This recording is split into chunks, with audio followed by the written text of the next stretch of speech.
बिस्मिल्लाहिर्रहमानिर्रहीम। आज का हमारा टॉपिक है डेवलपमेंट ऑफ प्लेसेंटा, यानी कि प्लेसेंटा डेवलप कैसे होता है, अर्ली प्रेगनेंसी के अंदर उसकी ग्रोथ कैसे होती है, कौन सा स्ट्रक्चर प्लेसेंटा के अंदर कौन सा रोल प्ले करता है और वो बनता कैसे है, स्टार्टिंग कैसे होती है प्लेसेंटा की डेवलपमेंट के ऊपर, कौन सी चीज़ जो है इसका इनिशिएटिव प्रोवाइड करती है, प्लेसेंटा के फंक्शंस क्या होते हैं, ये सारी चीज़ें जो हैं हम इस वीडियो लेक्चर्स के अंदर देखेंगे। तो सबसे पहले प्लेसेंटा को समझने के लिए हमें ये पता होना चाहिए एक्चुअली में प्लेसेंटा है क्या। प्लेसेंटा एक ऑर्गन है, बेसिकली प्लेसेंटा को हम क्या बोलते हैं, एक ऑर्गन। तो प्लेसेंटा एक ऑर्गन है जो प्रेगनेंसी के अंदर हेल्प करता है और वो सारे न्यूट्रिएंट्स और फंक्शंस प्रोवाइड करता है जो फीटस के लिए ज़रूरी होते हैं। तो मैं कुछ कुछ चीज़ें बोलता होता हूँ हमेशा कि प्लेसेंटा जो है वो एज अ ऑर्गन कौन सी चीज़ें कर रहा है। वो फॉर एग्जांपल वो एक तो एक्सचेंज कर रहा है, वो न्यूट्रिएंट्स का एक्सचेंज कर रहा है, वो गैसेस का एक्सचेंज कर रहा है। दूसरा मेटाबॉलिज्म के अंदर हेल्प कर रहा है। और तीसरा क्योंकि हार्मोन सेक्रीट कर रहा है तो तीसरा एज अ ग्लैंड काम कर रहा है। तो मैं यूँ बोल सकता हूँ कि जो प्लेसेंटा है वो फीटस के अंदर लंग्स का काम भी कर रहा है, क्योंकि लंग्स का काम होता है गैसेस एक्सचेंज करना, ठीक है। मेटाबॉलिज्म अगर कर रहा है तो ये किसका काम होता है, लीवर का काम। तो इनिशियली तौर पे वो लीवर का काम भी कर रहा है। और एक्सचेंज के अंदर अगर जो है वो वेस्ट मटेरियल जो है वो भी खारिज हो रहा है, वो भी एक्सक्रीट हो रहा है। तो ये एज अ स्टार्टिंग के अंदर एक इनिशिएटिव जो है वो जो है यूरिनरी ट्रैक जो है उसका भी जो है वो रोल प्ले कर रहा है हमारे पास, यानी कि किडनीज़ का भी जो है वो रोल प्ले कर रहा है एक किस्म का, कि उसके लिए जो हमारे पास यूरिनरी ट्रैक था, किडनी से आगे ब्लैडर और बाकी सारी चीज़ें जो एक्सक्रीशन का काम कर रही थी, तो वो ये ब्लड के थ्रू वहाँ पे कर रहा है। तो एक किस्म का किडनी का काम भी कर रहा है और एज एक ग्लैंड का काम भी कर रहा है। तो प्लेसेंटा हमारे पास एक वाइटल ऑर्गन है प्रेगनेंसी के अंदर, वाइटल ऑर्गन है जो सिर्फ और सिर्फ प्रेगनेंसी के साथ एसोसिएटेड है। जैसे ही प्रेगनेंसी ख़त्म होगी प्लेसेंटा भी ख़त्म हो जाएगा। अब एक ऐसा वाइटल ऑर्गन जिसने इतने सारे फंक्शंस परफॉर्म करने हैं, तो वो डेवलप कैसे हो रहा है और उसकी डेवलपमेंट के अंदर क्या क्या प्रॉब्लम्स आती हैं, उन्हें सॉर्ट आउट करना कैसे ज़रूरी है, और क्यों प्लेसेंटा की इतनी अफादियत है। क्योंकि प्लेसेंटा इतने सारे फंक्शंस कर रहा है, इतनी सारी चीज़ें प्रोवाइड कर रहा है, इससे डेफिनेटली हमें पता चलती है कि प्लेसेंटा की एक्चुअल में इंपॉर्टेंस कितनी है, प्लेसेंटा कितना इंपॉर्टेंट है फीटस के लिए भी और मदर के लिए भी, कि वो फीटस को ग्रोथ दे सके, कॉन्टिन्यूटी जो है उसको सपोर्ट कर सके। सो प्लेसेंटा का एक होना बहुत ज़रूरी है। तो अगर मैं यूं कहूं कि प्लेसेंटा जो है एक ब्रिज है between the mother and a foetus, तो ये कहना भी जो है वो बिल्कुल गलत नहीं होगा। तो अभी हम देखते हैं कि प्लेसेंटा की डेवलपमेंट स्टार्ट कैसे होती है। प्लेसेंटा की डेवलपमेंट को समझने के लिए मुझे ज़रा स्टार्टिंग के अंदर जाना पड़ेगा और स्टार्टिंग के अंदर हेल्प लेनी पड़ेगी मेंस्ट्रुअल साइकिल की। हमें पता था कि मेंस्ट्रुअल साइकिल था जिसकी वजह से जो है फर्टिलाइजेशन का प्रोसेस स्टार्ट होना था। जो फर्टिलाइजेशन की वेरी बेसिक चीज़ थी, जो एग था, वो मेंस्ट्रुअल साइकिल से बनना था। तो ओवेरियन साइकिल के अंदर जब ओवुलेशन हुई 14th डे के ऊपर, तो वहाँ पे जो है वो एग का सेल जो है वो रिलीज़ हुआ और उसे जो है वो पिक कर लिया फ्लॉपियन ट्यूब्स ने। जब उसे फ्लॉपियन ट्यूब ने पिक किया तो वहाँ पर जो है वो फर्टिलाइजेशन हुई। फर्टिलाइजेशन कैसे हुई, क्या प्रोसेस था, वो सारी चीज़ें हैं, वो वीडियोस हैं, वो लेक्चर्स के अंदर मौजूद है, वो वहाँ से आप लोग देख सकते हैं। तो फर्टिलाइजेशन के बाद तो जैसे ही एग यहाँ पे पहुँचा तो इसे तकरीबन 4 से 5 दिन लगे। 4 से 5 दिन लगे यूट्राइन कैविटी के अंदर पहुँचने में, इस जगह पे पहुँचने में, इस पॉइंट पे पहुँचने में 4 to 5 days लगे। अब याद रखें कैविटी किसे कहते हैं। कैविटी किसी भी जगह की खाली स्पेस को बोलते हैं। फॉर एग्ज़ाम्पल अगर आप रूम में बैठे हुए हैं तो रूम में चारों तरफ जो है वो दीवारें हैं, ऊपर छत है, नीचे फ्लोर है, तो दरमियान में जो खाली जगह है, ओपन जगह है, उसे हम क्या बोलते हैं, कैविटी बोलते हैं। तो यूट्राइन कैविटी के अंदर जब जो है हमारे पास पहुंचा वो स्ट्रक्चर जो फर्टिलाइज्ड हो गया था, तो वो जाइगोट था बेसिकली। तो जाइगोट जब फर्टिलाइज हुआ आगे की तरफ, तो उसकी क्लीवेज हुई। 1 सेल से 2 सेल बने, 2 सेल से 4 सेल बने, 4 सेल से 8 सेल बने, 8 सेल से जब 16 सेल बने तो उसे हमने क्या बोला कि ये मोरूला है। और मोरूला बन गया तो ये 16 सेल स्टेज थी।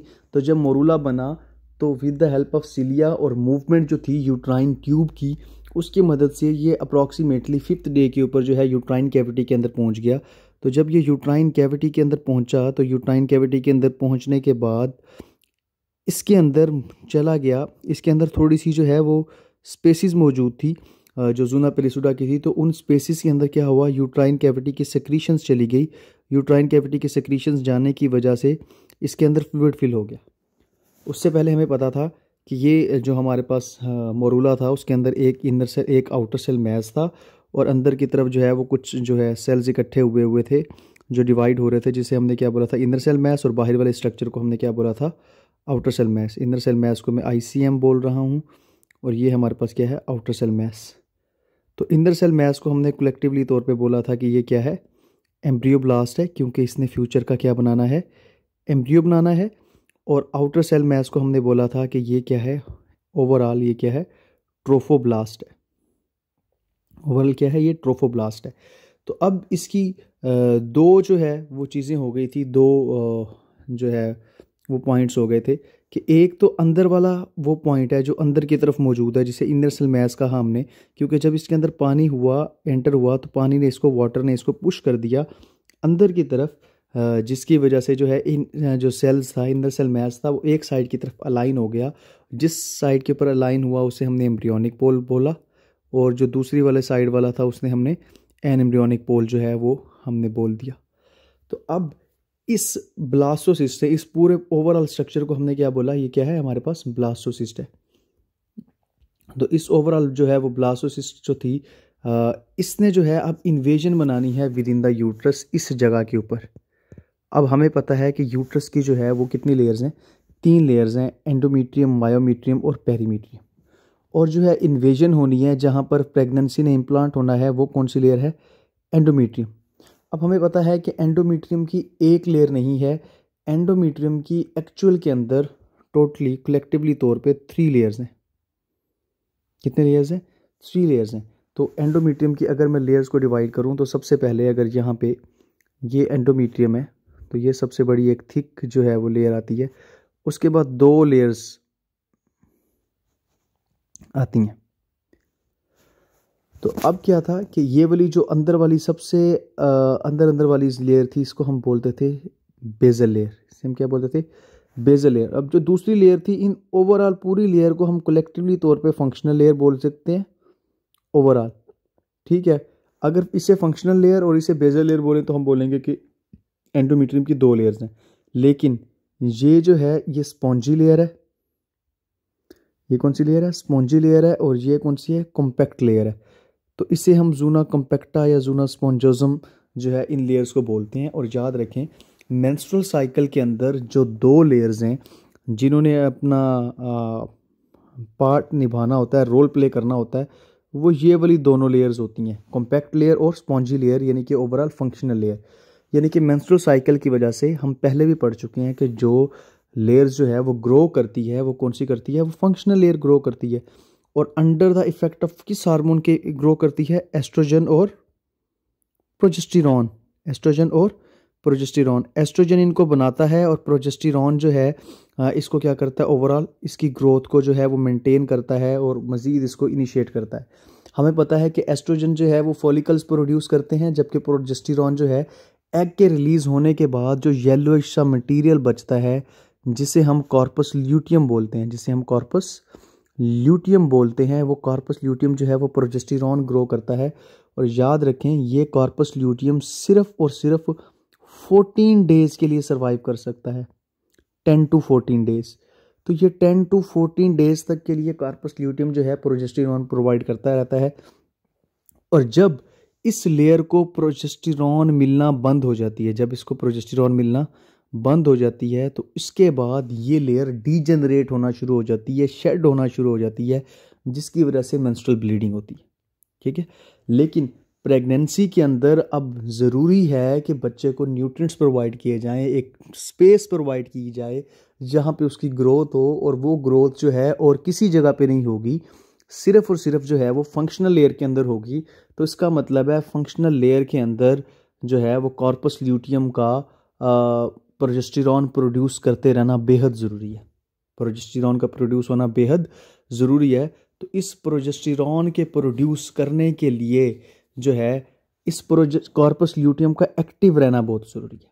अब ये कॉर्पस ल्यूटियम एक्टिव कैसे रहेगी? एक हार्मोन है HCG, ह्यूमन क्रियोनिक गोनेडोट्रोफिन हार्मोन। ये HCG जो है ये इसे क्या करता है, ये इसे कंट्रोल करता है, ये इसे रिलीज़ करता है, और ये HCG इसी ब्लास्टोसिस्ट से रिलीज़ करवाया जाता है। ठीक है, अब मैं ज़रा यहाँ पे डायग्राम ड्रॉ करने लगा हूँ ताकि हम देख सकें कि एक्चुअल के अंदर क्या हो रहा था, क्या अडॉप्टेशंस जो हैं वो फीटस ने लेनी है। अगर मैं यहाँ पे यूट्रस का जो है एक कट सेक्शन बनाऊँ,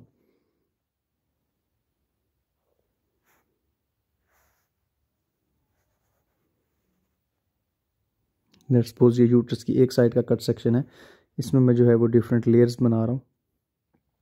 लेट्स सपोज ये पेरीमीट्रियम है, पेरीमीट्रियम के बाद ये जो है मायोमीट्रियम है थिक, और मायोमीट्रियम के बाद जो है ये ओवरऑल जहाँ तक जो है ये एंडोमीट्रियम है, जिस वक्त थिक हुई हुई है under the influence of the oestrogen. और यहाँ पर जो है ये बेजल लेयर है, और ये बेजल लेयर के बाद ये वाली जो दरमियान वाली ये वाली सारी क्या है, फंक्शनल लेयर है, जिसमें कॉम्पैक्ट भी आती है और स्पॉन्जी लेयर भी आती है, और ये इस वक्त प्रोजेस्टेरॉन के ज़रिए असर है। और यहाँ पर मौजूद जो है वो क्या मौजूद है, यहाँ पर ब्लास्टोसिस्ट मौजूद है, और इस ब्लास्टोसिस्ट के पास इनर सेल मैस है बड़ा। ठीक है, अब ये ब्लास्टोसिस्ट जब इस लेयर के अंदर इम्प्लांट होने लगेगी, ये ब्लास्टोसिस्ट जब इस लेयर के अंदर इम्प्लांट होने लगेगी तो इस लेयर का सस्टेन करना बहुत ज़रूरी है, और इस लेयर के सस्टेन करने के लिए प्रोजेस्टेरॉन का होना बहुत ज़रूरी है। प्रोजेस्टेरॉन कैसे रिलीज़ होगा, उसे कॉर्पस ल्यूटियम सेक्रीट करेगी जब तक उसे HCG मिलता रहेगा, ताकि उसे मैसेज आता रहे कि हाँ जी प्रेगनेंसी हो गई है, अभी आपने काम करना बंद नहीं करना, अभी हमने काम करना बंद नहीं करना। अब जो हमारे पास ब्लास्टोसिस्ट थी, अगर मैं ब्लास्टोसिस्ट का देख लूँ कि ब्लास्टोसिस्ट जो है वो किस लेवल के ऊपर है और वहाँ पे क्या काम हो रहा है, तो हमें पता है कि ये जो है ये आउटर वाले जो है ये सेल्स थे, जिसे हमने क्या बोला था, ओवरऑल ट्रोफोब्लास्ट बोला था, ये आउटसाइड पे हैं, ये ट्रोफोब्लास्ट हैं। और ट्रोफोब्लास्ट के अंदर की तरफ इनर सेल मैस था, इनर सेल मैस जो है वो अब डिवाइड हो गया, और उसने अंदर की तरफ एक यहाँ पे एक कैविटी बना ली, जिसे हमने क्या बोला था, एमनियोटिक कैविटी या एमनियोब्लास्ट। और एमनियोब्लास्ट के बाद हमने बोला कि यहाँ पे जो है ये एक और स्ट्रक्चर जो है वो बन जाएगा, जिसे हमने एम्ब्रियोब्लास्ट बोला, और जिससे बाइलेमिनर डिस्क ने जो है ओरिजिनेट करना है। और उसके बाद यहाँ पर एक और जो है छोटा सा सैक बनेगा, जिसे हमने क्या बोला था, योक सैक। ठीक है, ये योक सैक जो है हाइपोब्लास्ट था एक्चुअली में, योक सैक क्या है, हाइपोब्लास्ट है, और ये जो है प्रॉपर जो है वो एम्ब्रियोब्लास्ट है, और ये वाला एमनियोब्लास्ट है।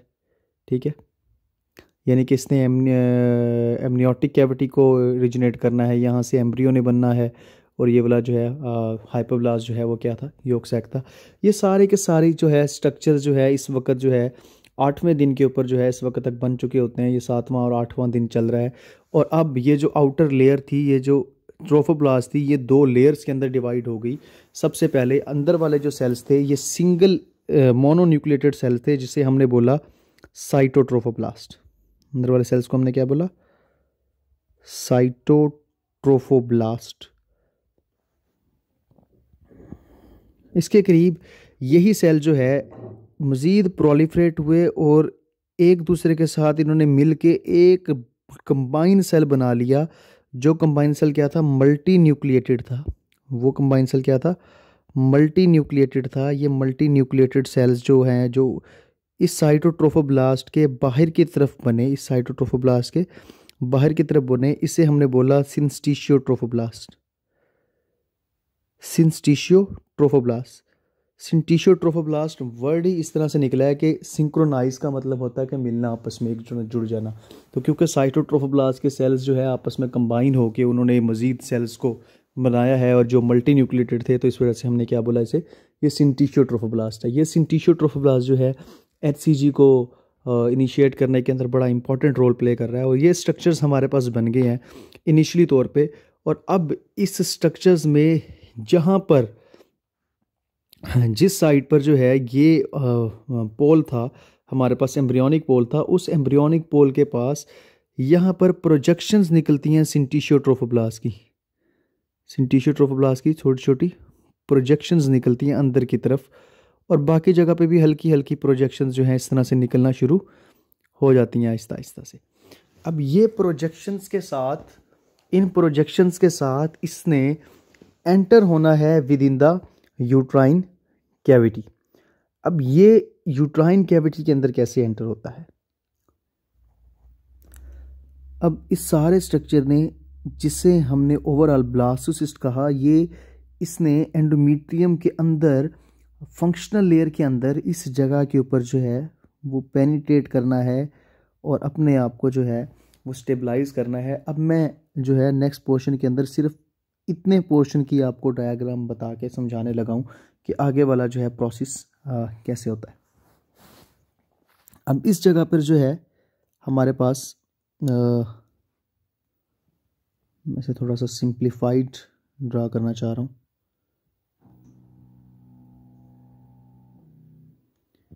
ये हमारे पास जो है ब्लास्टोसिस्ट, ब्लास्टोसिस्ट के अंदर जो है हमारे पास ये स्ट्रक्चर है, नियोटिक कैविटी है, इसके बाद ये अपनियन है, उसके बाद ये जो है ये यॉक सैक है,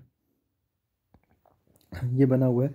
और इसके बाहर की तरफ, इसके बाहर की तरफ जो है वो प्रोजेक्शंस निकली हुई हैं, छोटी थोड़ी क्या निकली हैं, ये प्रोजेक्शंस निकली हुई हैं थोड़ी थोड़ी, और ये जो है जा रहा है। और अब इसके गिर्द जो है पूरे का पूरा एंडोमेट्रियम ने जो है इसको क्या कर लिया, बाहर से ये कवर कर लिया पूरे का पूरा। और यहाँ पे ये सारी की सारी जो है ये क्या है, फंक्शनल लेयर है। अब फंक्शनल लेयर में आपको पता है कि सबसे ज़्यादा जो रिच होती है वो कौन सी होती है, जोना कॉम्पैक्टा और जोना स्पॉन्जियसम। इनके अंदर जो है वो स्पाइरल आर्टरीज जो है उसकी जो है ग्रोथ होती है। स्पाइरल आर्टरीज जो है इनको फ्लो प्रोवाइड कर रही होती हैं, और बड़ा जो है हाईली वेस्कुलर होती है। तकरीबन 82 जो है 100 जो है वो स्पाइरल आर्टरीज प्रेजेंट होती हैं यहाँ पे, जो इनको मुसलसल ब्लड सप्लाई प्रोवाइड कर रही होती हैं। और यूट्राइन ग्लैंड्स जो हैं वो प्रोजेस्टेरॉन की मौजूदगी के अंदर ज़्यादा से ज़्यादा जो है वो लिपिड और ग्लाइकोजन जो है वो प्रोड्यूस कर रहे होते हैं, जो एज अ न्यूट्रिएंट काम कर रही होता है इस ब्लास्टोसिस्ट के लिए। और जैसे ही ये ब्लास्टोसिस्ट उस जगह पे इम्प्लांट होती है तो ये न्यूरिश करना शुरू कर देती है। और हमारे पास ये जो सिंटीशियो ट्रोफोब्लास्ट जहाँ पे था, तो यहाँ पर जब स्पाइरल आर्टरीज थी, ये स्पाइरल आर्टरीज यहाँ पे जो है वो मिलती हैं, और ये सिंटीशियो ट्रोफोब्लास्ट जो है इसके साथ क्या बना लेते हैं, यहाँ पर इनके साथ कनेक्शंस बना लेते हैं। और कनेक्शंस बना के सिंटीशियो ट्रोफोब्लास्ट में इन जगह के ऊपर जो है वो ब्लड की पूलिंग होना शुरू हो जाती है, कंबाइन हो जाते हैं, और ब्लड की जो है वो इकट्ठा हो जाता है, कंबाइन होना शुरू होता है। तो इस जगह को हम बोलते हैं लुकनाइज। इस जगह को हम क्या बोलते हैं, लुकनाइज, जहाँ पे मैटरनल ब्लड सप्लाई और जो है वो इकट्ठी हो रही है। और ये सारे का सारा किस जगह के ऊपर हो रहा है, सिंटीशियो ट्रोफोब्लास्ट के अंदर। ठीक है, तो यहाँ पे ये लुकनाइज बन रहे हैं, जिसे हम अल्टीमेटली बाद में प्लेसेंटल लेक्स भी बोलेंगे, और जो है इसे इंट्राविलस स्पेसिस भी बोलेंगे। अभी हम देखने हैं कि आगे क्या होना है। अभी ये याद रखें कि आपने कि ये वाला जो है, ये वाला जो स्ट्रक्चर था, ये क्या था, ये भी एंडोमेट्रियम थी, और ये भी क्या है, एंडोमेट्रियम है। एंडोमेट्रियम ने अपने अंदर क्या किया हुआ है, उसको जम किया हुआ है। और ये एंडोमेट्रियम की कौन सी लेयर है ओवरऑल, ये एंडोमेट्रियम की एक ही लेयर है, जिसे हम क्या बोलते हैं, फंक्शनल लेयर है। और ये जो है जो यूट्रस है, यह भी बड़े छोटा साइज़ है, और इस ब्लास्टोसिस्ट का भी क्या साइज़ है, बहुत छोटा साइज़ है। अब होता क्या है, अगले ही दिन यहाँ पे ये जो ब्लास्टोसिस्ट थी, ब्लास्टोसिस्ट के अंदर ये जो योक सैक मौजूद था, योक सैक के जो बाहर की तरफ सेल्स होती हैं, ये सेल्स हाईली प्रोलिफरेट करते हैं, और प्रोलिफरेट करके जो है ये न्यू सेल्स जो है वो बनाते हैं। जो न्यू सेल्स जो है इसको पूरी की पूरी जो है ये जो कैविटी पड़ी होती है इसको क्या कर लेते हैं, कवर कर लेते हैं। और इन सेल्स को हम बोलते हैं कि ये हमारे पास क्या बना है, एक्स्ट्रा एम्ब्रियोनिक मेसोडर्म। ये क्या बनी है, एक्स्ट्रा एम्ब्रियोनिक मेसोडर्म। एक्स्ट्रा का मतलब है बाहर की तरफ, एम्ब्रियोनिक का मतलब है एम्ब्रियो के, यानी कि extra embryonic mesoderm. Extra embryonic क्यों बोला, क्योंकि एक्चुअल मेसोडर्म बननी है यहाँ पे, जिससे फीटल पार्ट्स वगैरह बनने हैं। ठीक है, तो ये बाहर की तरफ है, इस वजह से हमने इसे क्या बोला, एक्स्ट्रा एम्ब्रियोनिक मेसोडर्म। अब ये एक्स्ट्रा एम्ब्रियोनिक मेसोडर्म बन गई, और इसने ये योक सैक के दरमियान का एरिया पूरे का पूरा, और ये बाहर की तरफ जो कोरियन था, इस कोरियन का पूरा दरमियान वाला एरिया कवर कर लिया, और इसे हमने क्या बोला, एक्स्ट्रा एम्ब्रियोनिक मेसोडर्म। अब यहाँ पे मैं आपको एक्स्ट्रा एम्ब्रियोनिक मेसोडर्म का क्यों बता रहा हूँ और इसकी इम्पोर्टेंस क्या है वो हमें अभी पता चल जाती है। अब हुआ क्या कि जैसे ही एक्स्ट्रा एम्ब्रियोनिक मेसोडर्म बनी, तो एक्स्ट्रा एम्ब्रियोनिक मेसोडर्म जो है वो क्या हुआ कि इसके ये जो हमारे पास साइटोट्रोफोब्लास्ट था, अब साइटोट्रोफोब्लास्ट के सेल्स क्या होने लगे, साइटोट्रोफोब्लास्ट के सेल आहिस्ता आहिस्ता से ये सिंटिशियोट्रोफोब्लास्ट की जहाँ पे लुकनाइज बने हुए थे, इन जगह के ऊपर इनकी ग्रोथ होने लगी, इन जगह पर इनकी क्या होने लगी, ग्रोथ होने लगी। और इन जगह पे इनकी जब ये ग्रोथ होने लगी तो इसको हमने बोला प्राइमरी विल्लाई। क्या बोला, प्राइमरी विल्लाई। ये प्लेसेंटा का इनिशियल जो है वो स्ट्रक्चर जो है वो डेवलप कर रहे हैं, प्लेसेंटा का इनिशियल स्ट्रक्चर डेवलप कर रहे हैं, यानी कि एक साइड के ऊपर जो है ये जो है ग्रो करना शुरू किए ज़्यादा, और बाकी सारी जगहों के ऊपर भी, लेकिन बाकी सारी जगहों के ऊपर थोड़ा थोड़ा। तो हर जगह पर ये एलिवेशंस जो हैं वो बन गई इसकी साइटोट्रोफोब्लास्ट की। साइटोट्रोफोब्लास्ट बाहर की तरफ जो है वो निकलना शुरू हो गया ऑल अराउंड। सिर्फ एक जगह जहाँ पर जो है वो एम्ब्रियोनिक पोल था हमारा, उस साइड के ऊपर ये थोड़े से ज़्यादा निकले, और ये लुकनाइज के अंदर जो सिंटिशियोट्रोफोब्लास्ट ने उनके साथ चैनल बनाए थे एंडोमीट्रियम के साथ, ये लुकनाइज, इन लुकनाइज के अंदर जो है ये धंसना शुरू हो गए, इन लुकनाइज के साथ क्या होना शुरू हो गई, ये धंसना शुरू हो गए। अब हमारे पास दो लेयर्स थी, दोबारा से हम देखेंगे, मैं इसको जूम करता हूँ थोड़ा सा आपके लिए। हमारे पास जो है एक्चुअल के अंदर ये हमारे पास साइटोट्रोफोब्लास्ट था, ये हमारे पास क्या था, ये साइटोट्रोफोब्लास्ट था। ये साइटोट्रोफोब्लास्ट जो है यहाँ से क्या हुआ, यहाँ से अंदर की तरफ पेनिट्रेट करना शुरू कर गया है, बाहर की तरफ उसकी प्रोट्रूजन होना शुरू हो गई है साइटोट्रोफोब्लास्ट की, और अंदर की तरफ क्या हुआ, हमारे पास क्या बन रही है, एक्स्ट्रा एम्ब्रियोनिक मेसोडर्म। अंदर की तरफ हमारे पास क्या बन रही है, एक्स्ट्रा एम्ब्रियोनिक जो है वो मेसोडर्म जो है वो बन रही है। उसने पूरे का पूरा जो है वो कैविटी को जो है क्या कर लिया है, कवर कर लिया है। अब ये क्या होगा, ये कैविटी किसी किसी जगह से जो है वो कट जाएगी, ख़त्म हो जाएगी, इस तरह आहिस्ता आहिस्ता कटती कटती सिर्फ दो जगह पे रह जाएगी, एक बिल्कुल यॉर्क सैक के साथ साथ और एक बिल्कुल साइटोट्रोफोब्लास्ट के साथ साथ, और दरमियान वाला बिल्कुल इसका सारा स्ट्रक्चर ख़त्म हो जाएगा। सिर्फ एक पॉइंट पे जो है ये क्या रह जाएगी, इसके साथ अटैच रह जाएगी, एक्स्ट्रा एम्ब्रियोनिक मेसोडर्म एक दूसरे से अटैच रह जाएगी एक पॉइंट से, और वो होगा वो पॉइंट जो एम्ब्रियोनिक पोल के साथ होगा, जहाँ पर जो है वो प्रोट्रूजन हुई हुई होगी साइटोट्रोफोब्लास्ट की।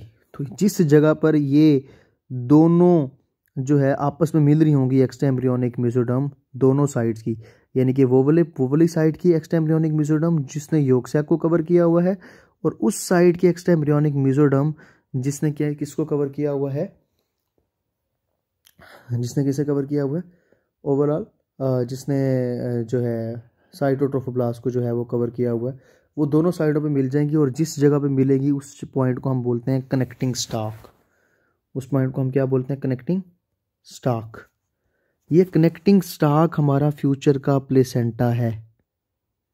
कनेक्टिंग स्टॉक क्या है, हमारा फ्यूचर का प्लेसेंटा है। यानी कि अब आपको पता चल गया कि हमें क्यों पता लगाना ज़रूरी था कि एक्स्ट्रा एम्ब्रियोनिक मेसोडर्म क्यों आई, क्यों, क्योंकि एक्स्ट्रा एम्ब्रियोनिक मेसोडर्म बनने के बाद ये दो पोर्शन के अंदर स्प्लिट हो गई। एक पार्ट वो बन गया जिसने यॉर्क सैक की बाउंड्री को कवर कर लिया, और एक पार्ट वो बन गया जिसने हमारे पास साइटोट्रोफोब्लास्ट की बाउंड्री को अंदर से कवर कर लिया। लेकिन एक पॉइंट पे ये दोनों पॉइंट को आपस में बनाने वाला ब्रिज बन गया, जिससे हमने क्या बोला, कनेक्टिंग स्टॉक। और ये कनेक्टिंग स्टॉक हमारा फ्यूचर का क्या है, ये हमारा फ्यूचर का अम्बिलाइकल कॉर्ड है। ये हमारी फ्यूचर की क्या है, अम्बिलाइकल कॉर्ड है। ठीक है, ये फ्यूचर की हमारी क्या है, ये अम्बिलाइकल कॉर्ड है। तो अब जो है, सॉरी फॉर द इंटरप्शन, ये हमारी फ्यूचर की क्या है, अम्बिलाइकल कॉर्ड है, जिसने एक एज अ ब्रिज का काम करना है between the placenta and the foetus. Placenta क्या है, प्लेसेंटा एज अ ब्रिज काम कर रहा है between the foetus and the mother, but जो अम्बिलाइकल कॉर्ड है वो एज अ ब्रिज काम कर रही है between the placenta and the foetus. अब फर्दर यहाँ से जो है इसकी ग्रोथ स्टार्ट होनी है, अब हमारे पास दो कैविटीज़ हैं। मैं थोड़ी सी जो है अपना जो पॉइंट है वो थोड़ा दूसरी साइड के ऊपर आपको फोकस लेके जाना कोशिश करूँगा कि थोड़ा सा हम इसको ज़्यादा एलेबोरेट कर लें। ये हमारे पास फॉर एग्जांपल ब्लास्टोसिस्ट है। इस ब्लास्टोसिस्ट के अंदर यहाँ पे जो है हमारे पास जो है एक ये फीटस बना है, ये फीटस बना है। लेट्स सपोज एम्ब्रियो बन रहा है, अर्ली ये एम्ब्रियो है, अभी ये बायलैमिनर डिस्क बनी है। अब इसके गिर्द जो है हमारे पास एक कैविटी थी, एक कैविटी ने बनना है। वो कैविटी ऊपर की तरफ हमने देखा, ये कैविटी कौन सी है, एमनियन। ये कैविटी हमारे पास कौन सी है, एमनियन। और इस एमनियन के साथ एक चीज़, एक स्ट्रक्चर यहाँ से अटैच है, एक छोटा सा स्ट्रक्चर जो है वो बिल्कुल अटैच है, जिसे हम यहाँ से क्या बोल रहे थे कि ये क्या है, बीच साइड के ऊपर योक सैक। ये क्या है साइड के ऊपर, योक सैक। और ये सारी चीज़ जिसके अंदर है वो क्या है, कुरियोनिक कैविटी है। जो कुरियोनिक कैविटी किससे बन रही है, अंदर की तरफ मौजूद जो है हमारे पास एक्स्ट्रा एम्ब्रियोनिक मेसोडर्म, जिसने साइटोट्रोफोब्लास्ट को जो है वो अलाइन किया हुआ है। और यहाँ पे एक स्ट्रक्चर जो है, एक स्टाक जो है वो बन रहा है, जो इसको कंबाइन कर रहा है कुरियोनिक कैविटी को विद द फीटस। ठीक है, उसने कंबाइन किया हुआ है। अब हमारे पास ये तीन कैविटीज़ हैं। अब आप देखें कि ये तीन कैविटीज़ जो हैं, इसमें जो है बेसिकली हमारे पास एक तो योक सैक है, योक सैक की कैविटी है, उसने आहिस्ता आहिस्ता शुरू करते जाना है। दूसरा एमनियोटिक कैविटी है और तीसरा हमारे पास कुरियोनिक कैविटी है। अब इन दोनों कैविटीज़ ने जो है वो बढ़ना है, कुरियोनिक कैविटी ने भी बढ़ना है और एमनियोटिक कैविटी में भी बढ़ना है, जैसे जैसे फीटस ने आगे की तरफ डेवलप होना है। अब इसकी डेवलपमेंट होने से पहले हमें ये पता चलाना है कि फीटस के जो प्लेसेंटा है वो अगर अब डेवलप हो रहा है तो उसके एक्चुअल में पार्ट्स कौन कौन से हैं, क्या क्या स्ट्रक्चर्स हैं उसके। तो इसका देखने के लिए मैं जो है एक कोरोनल कट सेक्शन जो है वो ड्रा करना चाहूँगा यूट्रस का। लेट्स सपोज अगर मैं ड्रा करूँ कोरोनल कट सेक्शन, ये लेट्स सपोज एक जो है वो कोरोनल जो है ये कट सेक्शन है यूट्रस का।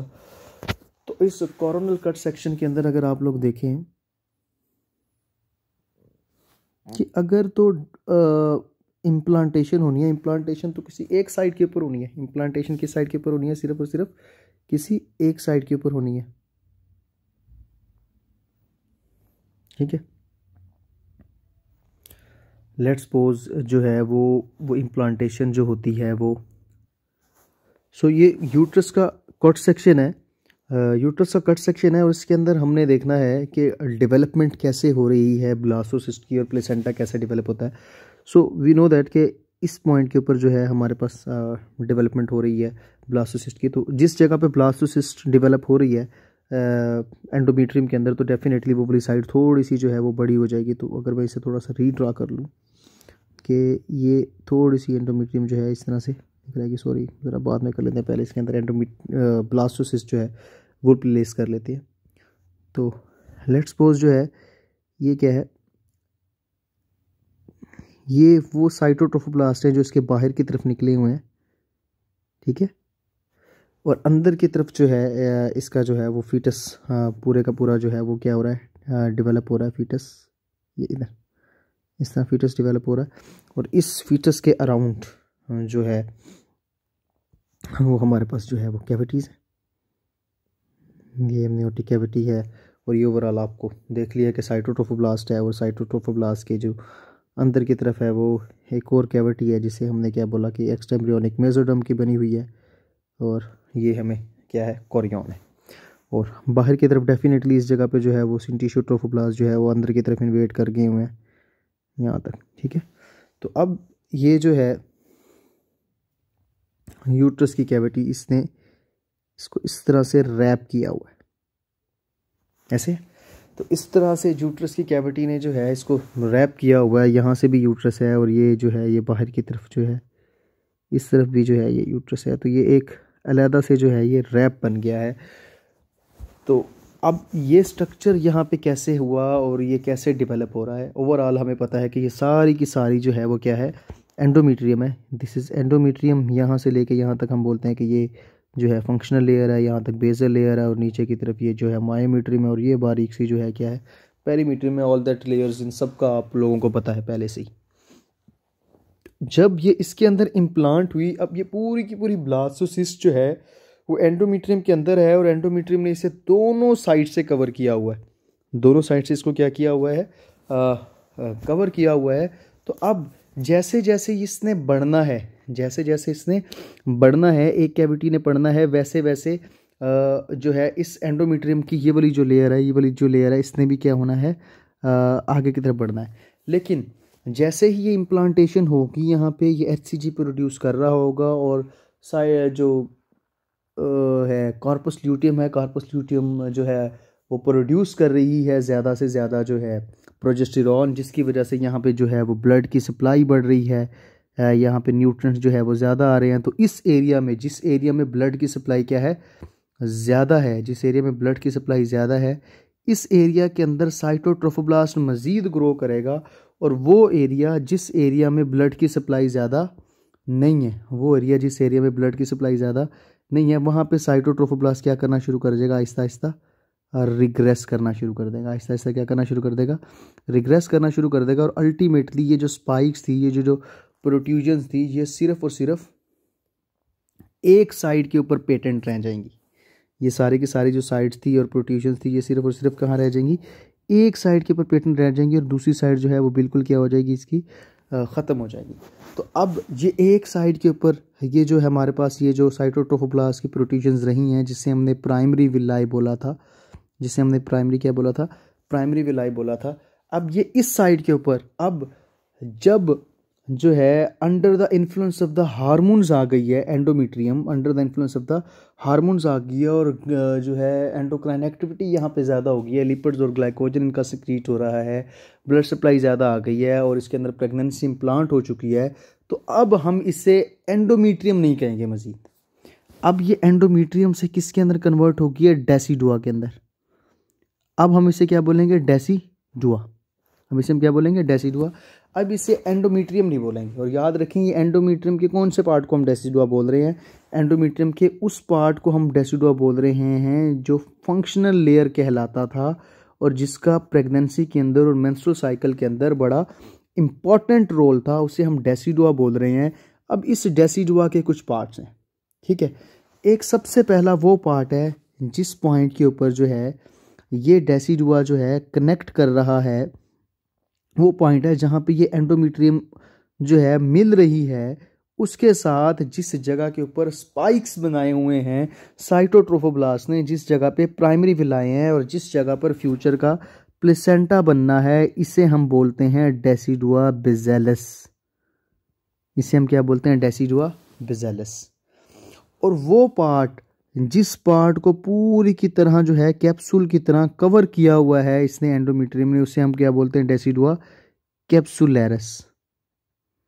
उसे हम क्या बोलते हैं, डेसिडुआ कैप्सुलैरस। और बाकी की जो लेयर है, जो बाकी की जो है ये डेसिडुआ जो है बच गई है, ये क्योंकि डेफिनेटली ये भी तो सुपरफिशियल एंडोमेट्रियम है ना, ये सारी की सारी क्या है, एंडोमेट्रियल कैविटी। ये क्या है, एंडोमेट्रियल कैविटी, ये खाली जगह है जो दोनों एंडोमेट्रियम के दरमियान है, राइट और लेफ्ट के दरमियान, ठीक है। और ये जो बाकी एंडोमेट्रियम है, जो दूसरी साइड की एंडोमेट्रियम है जो विद कॉन्टैक्ट नहीं है, इसे हम क्या बोलते हैं, डेसिडुआ पेरिटेलिस। इसे हम क्या बोलते हैं, डेसिडुआ पेरिटेलिस। तो ये तो हमारे पास डिवीजन थी बेसिकली डेसिडुआ के हिसाब से। लेकिन अगर यहाँ पे अब देखा जाए कि जो कोरियन था हमारा, वो भी दो चीज़ों के अंदर डिवाइड हो गया, ठीक है। एक वो पॉइंट है जो बिल्कुल स्मूथ है, एक कौन सी जगह है, एक वो वाली जगह है जो बिल्कुल स्मूथ है, और दूसरी वो जगह है जिस जगह पर क्या है, प्रोजेक्शंस हैं और स्पाइक्स बनी हुई हैं। तो जो जगह स्मूथ होती है उसे हम क्या बोलते हैं, क्रियॉन स्मूथ क्रियॉन, या क्रियॉन लेवाई, क्रियॉन लेवाई। और वो पॉइंट, जिस पॉइंट पर जो है ये स्पाइक्स बनी हुई हैं, इसे हम बोलते हैं क्रियॉन फ्रंडोजम, कोरियन फ्रंडोजम। यानी कि यहाँ पर फ्यूचर का जो है वो क्या बनना है, हमारे पास प्लेसेंटा बनना है। अब यहाँ पे अगर मैं इसको जूम कर लूँ थोड़ा सा मज़ीद, तो यहाँ देखें कि आपने सिर्फ और सिर्फ पहले किसकी लेयर बनी थी, हमारे पास साइटोट्रोफोब्लास्ट की लेयर बनी थी। अब इसके अंदर मज़ीद क्या होता है, अब इसके अंदर मज़ीद जो है हमारे पास प्राइमरी विलाय जो थे, प्राइमरी विलाय के अंदर ये हमारे पास जो एक्स्ट्रा एम्ब्रियोनिक मेसोडर्म थी, ये अंदर की तरफ इसके प्रोट्यूड करना आहिस्ता आहिस्ता शुरू करती है, अंदर की तरफ जाके इसके चैनल्स बनाना शुरू करती है। और यहाँ पे डेफिनेटली ये क्या था, हमारे पास कनेक्टिंग स्टाक था। और इसे हम क्या बोलते हैं, सेकेंडरी विलाय। इसे हम क्या बोलते हैं, सेकेंडरी विलाय। तो इसकी आगे बाद में टर्शरी विलाय बनते हैं और पूरे का पूरा जो है वो स्ट्रक्चर बन जाता है बेसिकली डेवलपमेंट का। और आहिस्ता आहिस्ता क्या होता है कि ये रैपिड ग्रोथ होती है बड़ी इसकी एमनियोटिक लेयर बड़ी रैपिडली ग्रोथ करके ऊपर तक आती है। और कोरियन भी जो है वो रैपिडली जो है वो ग्रोथ करता है और अल्टीमेटली इनकी इतनी ग्रोथ हो जाती है कि ये वाला पॉइंट जो अभी जो कैप्सुलैरस था, ये कैप्सुलैरस जो है वो बिल्कुल ख़त्म हो जाता है। और यानी कि प्रेगनेंसी इतनी डेवलप हो जाती है कि ये पेरिटेलस और कैप्सुलैरस बिल्कुल आपस में क्या हो जाते हैं, क्लोज हो जाते हैं। और बिल्कुल जो ये यूट्राइन कैविटी है ये बिल्कुल क्या हो जाती है, ख़त्म हो जाती है। कैविटी कहते हैं एम्प्टी स्पेस को। तो जब स्पेस ख़त्म होगी तो अल्टीमेटली कैविटी भी ख़त्म होगी।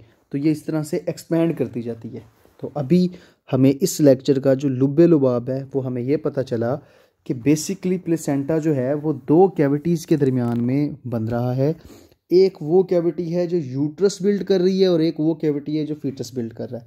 यानी कि फीटस साइड से वो कोरियोनिक साइड है, फीटस साइड से वो कौन सी साइड है, कोरियोनिक साइड है। और जो बेसिकली जो मैटरनल साइड से है वो डेसिडुअल साइड है, जिससे हमने डेसिडुआ बेज़ेलस के नाम दिया। तो कोरियोनिक साइड से कोरियन फ्रंडोजम और मैटरनल साइड से जो है फीटल साइड से कोरियन फ्रंडोजम और मैटरनल साइड से जो है डेसिडुआ बेज़ेलस, ये मिलके एक कंबाइन स्ट्रक्चर बना रहे हैं जहाँ पर जो है वो उस लुकनाइज के दरमियान में स्पाइक्स बन रही हैं। इस तरह की हमारे पास स्पाइक्स बन रही हैं और इनके दरमियान के अंदर जो है वो ब्लड वेसल्स के नेटवर्क यानी कि लुकनाइज मौजूद है। तो यहाँ पे ये लुकनाइज बिल्कुल मौजूद हैं जिनके अंदर जो है वो ब्लड है। तो यहाँ से जो है फ्यूचर की जो है वो ट्रांसपोर्ट होनी है।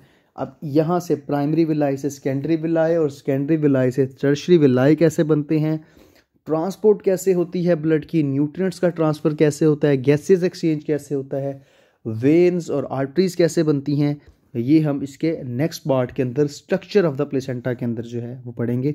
होपफुली आप लोगों को लेक्चर समझ आया होगा। किसी की कोई भी क्यूरी हो तो वो मुझसे कमेंट में पूछ सकता है। Thank you very much.